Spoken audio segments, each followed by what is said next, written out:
Alright, so the program that I asked you to write, the read-in button was pretty much exactly what I had in the video. So basically what you do is when you click the mouse, you try to create a buffered reader, which is like a cursor that reads stuff from this file. So you can see here I have an input text file that sits in my program folder with all these names.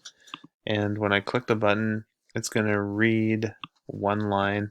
If the line's not null, meaning there's something in it, then we're going to add it to the string input and then read another, and then we're going to add it to the string input. Oops.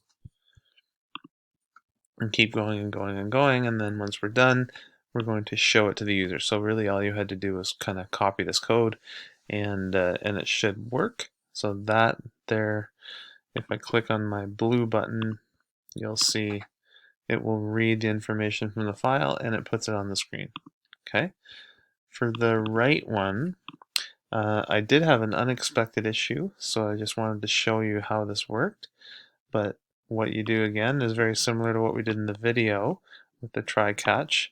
But in this case, I made a file called numbers, and then here's the loop that I run. So the loop goes from x is 0 all the way up to x is 100, and it's going to write out the value of x. Notice it's bw dot write, so it writes the value of x and then writes a new line character, so it goes to the next line.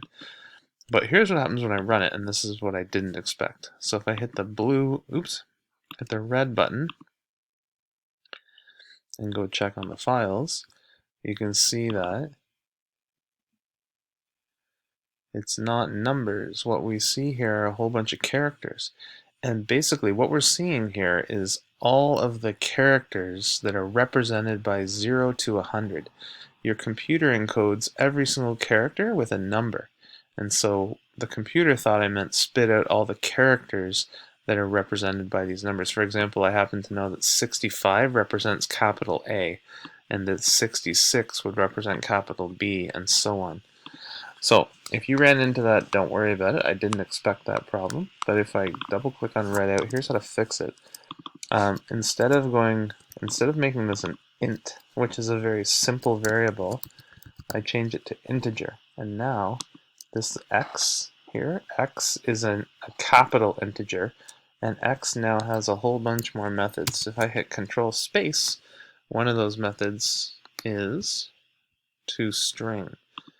Because what I want to do is I actually want to print out the string value of x. Like I really want to print the 0, not the character at 0. So just by making that little change, hit that red button, and now if I go check my file, you can, oops, let me delete it first. Now I'm going to hit that button, make sure my game is actually running. Okay, now let's go check it. There we go. See, there are the numbers. Okay, so that's how I did it.